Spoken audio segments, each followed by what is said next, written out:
पंचांग के अनुसार ज्येष्ठ माह की अमावस्या तिथि को वट सावित्री व्रत रखा जाता है।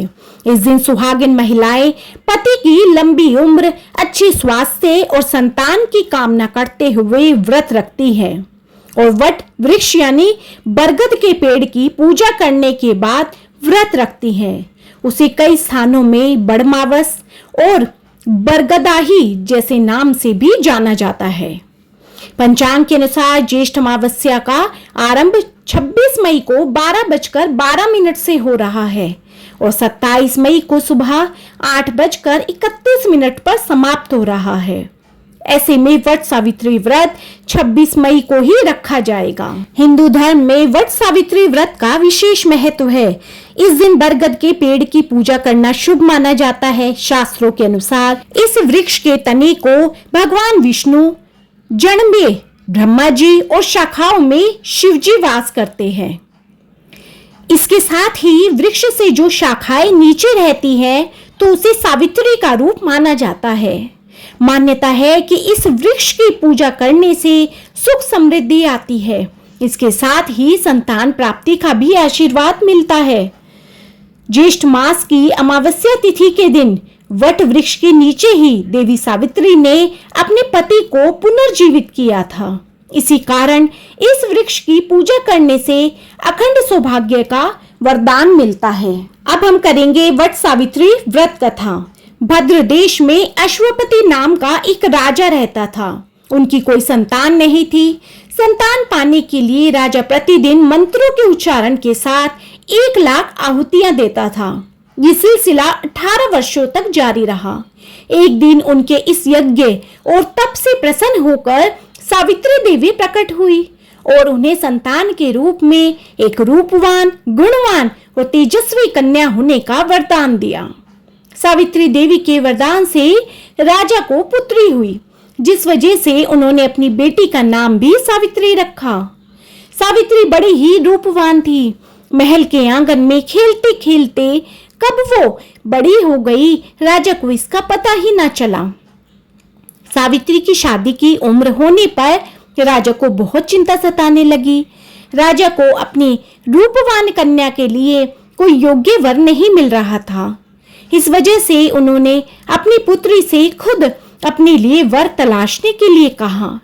अपने पिता की बात सुनकर सावित्री ने खुद ही अपने लिए वर ढूंढना शुरू कर दिया। एक दिन सावित्री तपोवन में जा पहुंची। वहां उसने सत्यवान नाम के एक सुंदर युवक को देखा। सत्यवान एक राजकुमार था जो साल्व देश के राजा दुमतेसेन का इकलौता पुत्र था।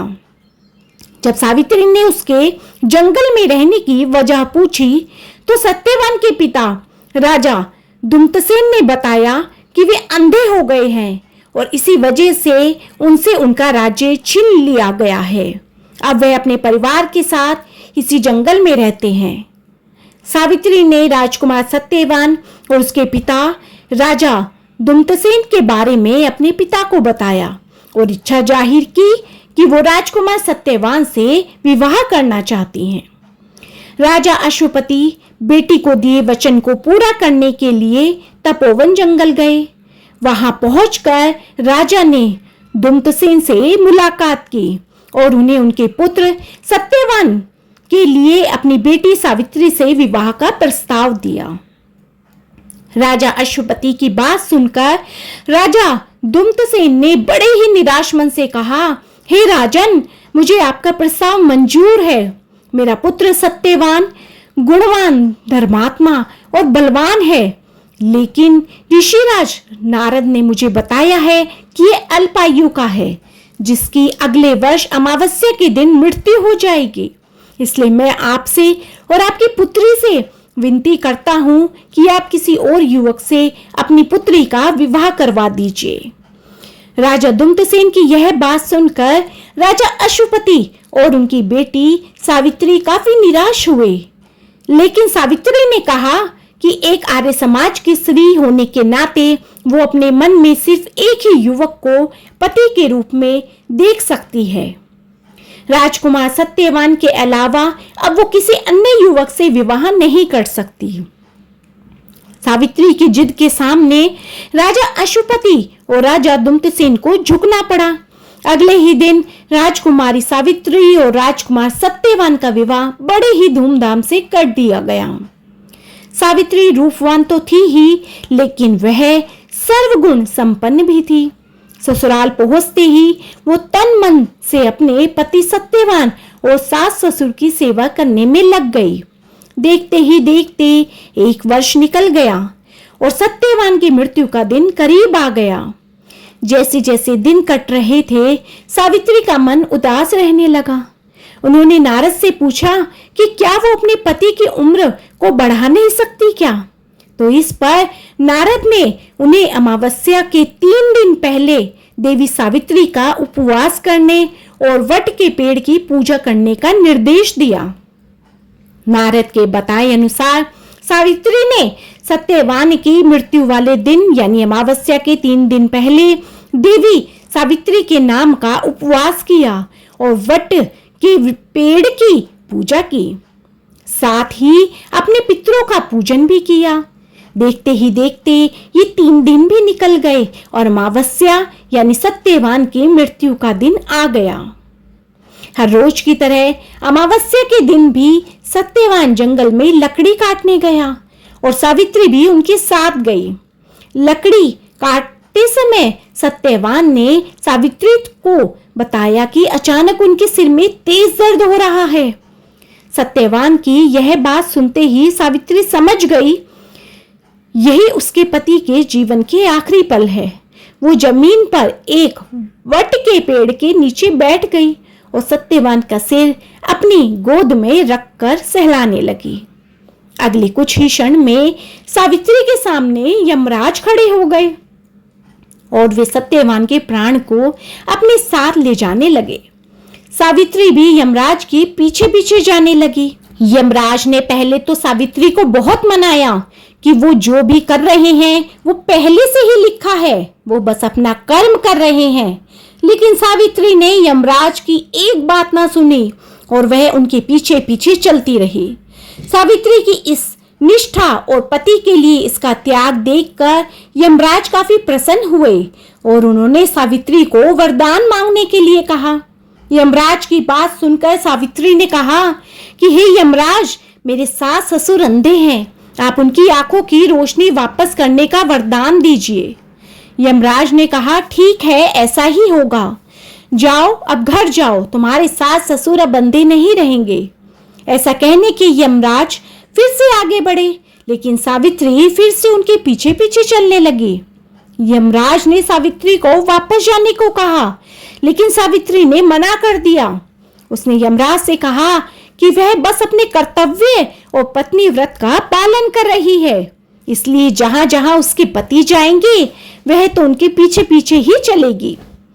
सावित्री की इस बात को सुनकर यमराज फिर से काफी प्रभावित हुए। उन्हें सावित्री को एक और वरदान मांगने को कहा। सावित्री ने कहा, मेरे ससुर धुम्तसेन साल्व देश के राजा थे, लेकिन किसी ने उनसे उनका राज्य छीन लिया है। कृपा करके आप उन्हें उनका राज्य वापस मिलने का वरदान दे।